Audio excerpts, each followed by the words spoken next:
बहुत बहुत शुक्रिया।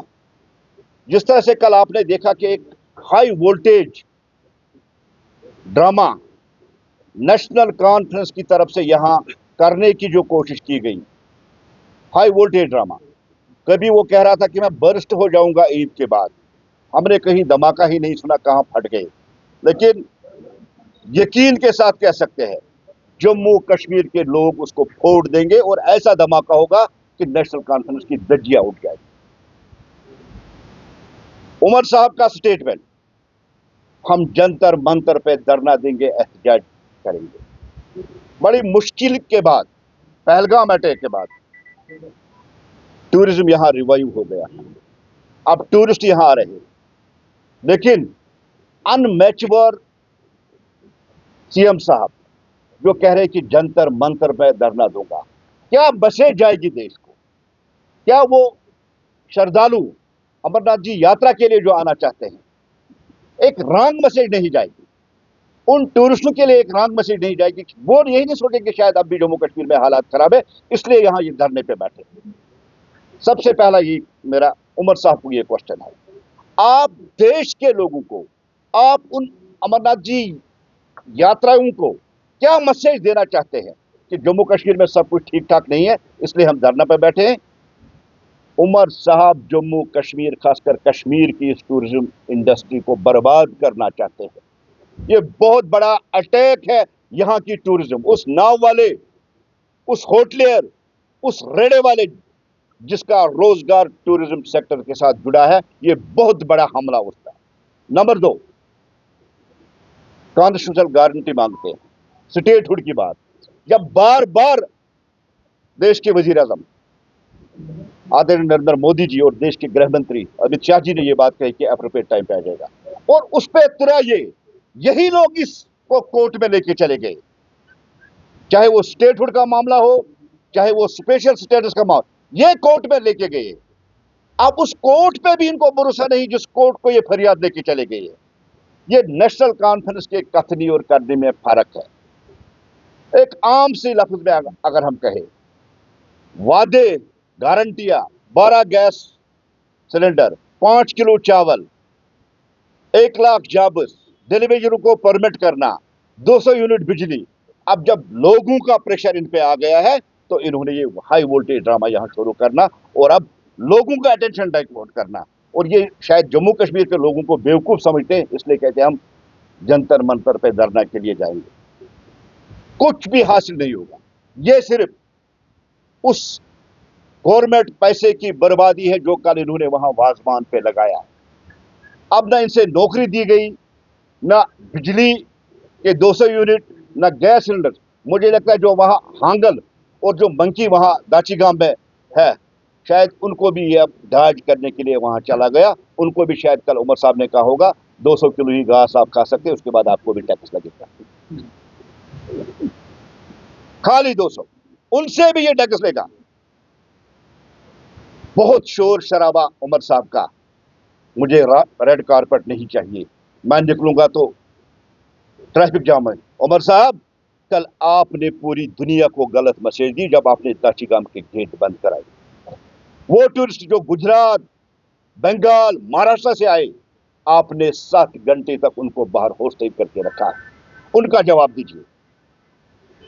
हम उमर साहब से एक ही सवाल करना चाहते हैं, कब तक आप जम्मू कश्मीर के लोगों को बेवकूफ बनाओगे? लेकिन लास्ट में इतना मैं कहूंगा, उससे तो बर्स्ट नहीं हुआ, लेकिन लोग जरूर उसको ऐसा धमाका करेंगे कि नेशनल कॉन्फ्रेंस की धज्जियां उठ जाएंगे। इन्हीं अल्फाज के साथ धन्यवाद आपका अल्ताफ साहब।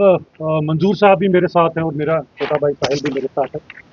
देखिए, आज इस प्रेस कॉन्फ्रेंस का मेन तो आपको अल्ताफ भाई ने बता ही दिया कि क्या है क्या नहीं, लेकिन मैं एक बड़ी गंभीर बात इसमें से जो निकाल कर लाता हूँ कि आज तक जो थोड़ा सा इतिहास में हमेशा आपके बीच में दोहराता रहता हूँ, आज मैं फिर से उसी इतिहास की तरफ पूरे कश्मीर की जनता को लेकर जाना चाहता हूँ और मैं पूछना चाहता हूँ आम कश्मीरी से, आम कश्मीर के जनमानुस से कि क्या आज आप सब इन चीज़ों को देख पा रहे हैं कि नहीं देख पा रहे कि जब जब उमर साहब की, जब जब नेशनल कॉन्फ्रेंस की कुर्सी हिलती है, तब तब एक आम कश्मीरी के ऊपर हमेशा ये कोई ना कोई राजनीति है। थोड़ा सा पीछे 1979 में, जिसमें बार बार मंजूर साहब और अल्ताफ साहब बात करते हैं कि वहां भुट्टो को फांसी, यहाँ पर आम कश्मीरी जो दीन पे चलता है उसकी आप शेव करवाते हो, उसको उसके दीन पे नहीं चलने देते हो। कौमी इदारों को आप जो है वो आग के सपोर्ट कर देते हो और लोगों के बाद भगवान तक कटवा देते हो, क्योंकि आपकी कुर्सी तब भी डगमगा रही थी। उमर साहब 1987 में एमयूएफ जीत रही थी और आपकी कुर्सी डगमगाना शुरू हुई, यानी कि नेशनल कॉन्फ्रेंस की कुर्सी डगमगाना शुरू हुई। आपने बूटा सिंह से फोन कराया और कश्मीर की तकदीर और तदबीर बदल गई। 1.5 लाख से ज्यादा कब्रें हैं और कितनी चिताएं हैं जिनके अंदर हमारे कश्मीरी हिंदू भाई चल रहे हैं। क्योंकि आपको अपनी कुर्सी बतानी थी, क्योंकि एमयूएफ आपकी कुर्सी ले रही थी, इसीलिए आपने आम कश्मीरी को उनको जो है आज इस लेवल पर ले आए। और आज भी कुछ दची गांव में आपने लग नहीं किया। पहले तो आप इंसानों के ऊपर सियासत किया करते थे, अब उन बेजुबान जानवरों के ऊपर जो दची गांव बैठे हैं उनको भी अपनी राजनीति में आपने इन्वॉल्व कर दिया। सही कहा, शायद उनके ऊपर भी आप टैक्स लगाने की फिराक में हो। आज वहां पर वो बेजुबान जानवर जो बैठे हैं उनके नाम के ऊपर भी आप सियासत कर रहे हो। क्यों? क्योंकि उमर साहब की कुर्सी डगमगा रही है। उमर साहब के खुद के विधायक हैं जो उन्हें छोड़ने की फिराक के अंदर हैं। उमर साहब के अंदर की अंतर कले है। तभी आप देखें, विधायकों को कल पूरे का पूरा कश्मीर घुमाया गया, पहले गुपकार में घुमाया गया, फिर कहते हैं कि उनके ऑफिस में घुमाया गया। बाद में विधायकों को भी नहीं पता था, जिस तरह से बेचारे दची गांव के जानवरों को नहीं पता था कि यहाँ पर सभी के सभी विधायक और उमर साहब आने वाले हैं। सबको टूरिस्ट की गाड़ियों में भरकर दची गांव भेज दिया गया। परेशान कौन हुआ? आम इंसान। परेशान मीडिया वाले भी हुए, जो मुझे पता लगा है कि रात को 9 बजे तक और आपको किसी ने पानी तक नहीं पूछा। खुद तो आप अंदर खा पी रहे थे, आपके विधायक भी खा पी रहे थे। ये वो लोग हैं जिन्होंने उमर को उमर बनाया, जिन्होंने नेशनल कॉन्फ्रेंस को नेशनल कॉन्फ्रेंस बनाया, जिन्होंने अल्ताफ को अल्ताफ बनाया, अभिजीत को अभिजीत बनाया। हम लोग तो सदैव आपके ऋणी रहेंगे, लेकिन आपके साथ भी जो कल उमर साहब उनकी पार्टी ने किया है, मुझे उससे एतराज है। ये कोई नहीं होता कि आप खुद वहां पर बैठ के रिश्ता गिश्तावा और सब खाएंगे और मेरे वाले बेचारे सारे के सारे मीडिया कर्मी बाहर पानी की बूंद को तरसेंगे। ये कौन सी राजनीति है? क्योंकि आपकी कुर्सी जा रही है आपसे उमर साहब। कुर्सी बचाने के लिए इंसान से लेकर शमशान से लेकर कब्रिस्तान से लेकर बेजुबान जानवर तक को आप नहीं बख्श रहे हो और फिर कहते हो हम आपको जहां पर कश्मीर के अंदर सब ठीक कर देंगे। आज क्योंकि कश्मीर का एक आम नौजवान आपसे पूछ रहा है, एक आम इंसान आपसे पूछ रहा है कि पहली बार जो 70-80 साल से आप झूठ बोलकर आ रहे थे उसको आपने लिखकर जो दिया है, यानी कि आपका झूठा मैनिफेस्टो, उसे पूरा कीजिए उमर साहब। दीजिए मेरी मुफ्त बिजली, दीजिए मेरे बेरोजगारों को रोजगार, दीजिए मुफ्त राशन मेरा। और जब आपसे नहीं दी जा रही, आपके खुद के एमएलए आपको छोड़ने की फिराक में है, तो आप एमएलए को कभी यहां से वहां और वहां से यहां घुमा रहे हैं। 70-80 साल से कश्मीर की जनता को घुमा रहे हो, अब आपने विधायकों को घुमाना शुरू किया, मेरे मीडिया कर्मियों को भी घुमाना शुरू कर दिया आप। हम तो आपसे सवाल पूछेंगे, हर बार पूछेंगे उमर साहब, लेकिन मेरा फिर भी आज भी ये काम कश्मीरी से ये सवाल पूछना है कि यही वो महीना होता है, मैं बार बार कहता हूं, ये 4 महीने के लिए काम कश्मीरी सोचता रहता है कि कब यहाँ पर टूरिस्ट आएगा और कब मैं अपनी उस बुजुर्ग माँ का इलाज कराऊंगा, बाप के घुटने बदलवाऊंगा, अपनी बेचारी बहन की शादी करवाऊंगा। यही 4 महीने होते हैं इनके पास। और आज ही आपको राजनीति की सूझी, आज ही आपको जंतर मंतर याद आ गया। क्यों? क्योंकि आपकी कुर्सी डगमगा रही है। फिर भले कुछ भी हो, उमर साहब बैठ के विधायकों के साथ सेल्फियां लेते, वहां पर मजे लेते जा रहे हैं और आम टूरिस्ट बेचारा दरबदर हो रहा है। सही कहा था भाई ने, जो वो वहां गुजरात से या केरल से चलकर आया है वो क्या कहेगा? हमने क्या करने जाना है दची गांव? यहाँ पर तो पूरे का पूरा इनका मंत्रिमंडल बैठा है, पूरे विधायक बैठे।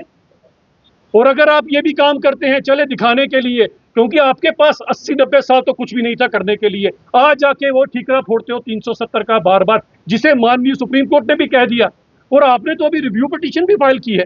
तो फिर लोगों को क्यों बेवकूफ बना रहे हो? उनका क्यों सीजन खराब कर रहे हो? आपके विधायकों की सैलरी 1 तारीख को टन करते उनके अकाउंट में आ जाएगी। इन बेचारों का क्या होगा? जिसने रेडी फड़ी लगानी है, जो शिकारे के ऊपर इंतजार कर रहा है कि कब आएंगे। आज आप अपनी राजनीति के चलते यहाँ पर टूरिज्म भी खराब कर रहे हो। हमें अच्छी तरह से पूछे, पता है कि लोग आपसे सवाल पूछते हैं उमर साहब, आपके पास कोई जवाब नहीं है। जब लोग आपसे सवाल पूछते हैं, कभी आप गुलमर्ग में स्कीइंग करते हो, कभी मैराथन करते हो और इतना भागते हो कि 10 दिन के लिए गायब हो जाते हो और हमें पूछना पड़ता है कि उमर साहब कहाँ हैं। हमें फिक्र हो जाती है हमारा मुख्यमंत्री कहाँ चला गया। इतनी मैराथन की, इतना भागा कि जम्मू कश्मीर से ही भाग गया और हिंदुस्तान से भी बाहर चला गया। आज जब आपसे सवाल पूछा जा रहा है तो अब स्कीइंग नहीं, तो मैराथन नहीं, तो चलो दची गांव के जानवरों को परेशान किया जाए। किस किस पे राजनीति करोगे आप? मुझे बताएं, किस किस पे राजनीति करोगे? सवाल पूछना आज कश्मीर के लोगों का फर्ज बनता है, क्योंकि एक बार फिर से इन्होंने आपको बेवकूफ बनाया। 70-80 साल से आपको बेवकूफ बना रहे थे, 1979 में बेवकूफ बना रहे थे, 87 में बेवकूफ बना रहे थे। उसके बाद भी देखें, लंदन की छुट्टियों के बाद भी आकर फिर से कुर्सी आप ही ने संभाल ली। और इस बार भी आपने वही किया, फिर से लोगों को बेवकूफ बनाया। अब लोग आपसे जब सवाल पूछ रहे हैं तो आपको यहाँ पर नया एक शगुफा छोड़ दिया, हम जी जाएंगे जंतर मंतर, और उसके लिए तो आपने खुद रिव्यू पिटीशन फाइल किया। तो लोगों का क्या कसूर है उमर साहब, ये जवाब दे दीजिएगा। ये जितना नुकसान लोगों का होगा, क्योंकि पूरी दुनिया में आप मैसेज आकर यही दोगे कि कश्मीर के हालात अभी भी ठीक नहीं है, क्योंकि कश्मीर यहाँ पर दिल्ली में आके बैठे हुए हैं। तो ये सवाल मेरा नहीं है, ना अल्ताफ भाई का, ना मंजूर भाई का, ना साहिल भाई का। ये सवाल एक आम उस घोड़े वाले का है, ये सवाल उस आम शिकारे वाले का है, ये उस होटल वाले का, उस फड़ी वाले का है, उस शॉल बेचने वाले का, उस बैट बेचने वाले का है, जो इन्हीं 4 महीनों के लिए अपनी पूरी रोजी रोटी कमाता है। आज उमर साहब आपको जवाब देना पड़ेगा। खुदा का खौफ खाएं, कम से कम आप बेजुबान जानवरों के ऊपर राजनीति ना करें उमर साहब। बहुत बहुत धन्यवाद। बात ये आती है कि मुझे ये बताना चाहिए कि जिसके लिए वहां पर सदन के पटल से प्रधानमंत्री जी ने, माननीय गृह मंत्री जी ने हर चीज का प्रॉमिस किया है, उसके अंदर इनका कहां से रोल प्ले होता है। और मैं इनसे पूछना चाहता हूं, राम कश्मीरी से पूछना चाहता हूं, जब स्टेट थी तो कौन सी दूध की नदियां इन्होंने डल में डाल दी, तब कौन से लोगों के लिए रोजगार कर दिए। आपने तो 1.5 लाख कब्रें बना दी उसी स्टेट के चलते, आपने आम इंसान का बेरोजगार करके रख दिया। आपने कौन से ऐसे काम किए स्टेटहुड को लेकर जो आपको बिना स्टेट के नजर नहीं आ रहे। हाँ, कत्लो गारे जरूर रुक गई, वो खबरें बनना जरूर बंद हो गई। एक आम कश्मीरी आज बाहर निकल रहा है, 12 बजे तक, 1 बजे तक मार्केट खुली है। ये बदलाव जरूर है। आपकी स्टेट में क्या था ये तो बनाए। And Umar sahab, let me tell you one thing, that was not a state, it was a mockery, it was a banana republic which national conference are made out of Jammu and Kashmir. So don't keep on crying or ranting for statehood. We know very well statehood when has to come, and it will definitely come back to the people of Jammu and Kashmir. इसमें उमर साहब का कोई role नहीं बनता है। मैं साफ कहता हूं कि ये जमहूरियत है, जिसे जो करना है वो जरूर करे, लेकिन विदेशी कॉकरोच, पाकिस्तानी कॉकरोच, यूएसए से कॉकरोच, बांग्लादेश से कॉकरोच बर्दाश्त नहीं किया जाएगा यहाँ पर। बाकी डेमोक्रेसी है, जो कोई जो करना चाहता है जरूर करे। मेरा देश का संविधान किसी को नहीं रोकता कुछ करने के लिए। लेकिन फिर मैं कहूंगा, विदेशी कॉकरोच कोई आएगा या कोई बांग्लादेश से कॉकरोच आएगा या कहीं अमेरिका से आएगा, उसके लिए हिट तैयार है। लाल है।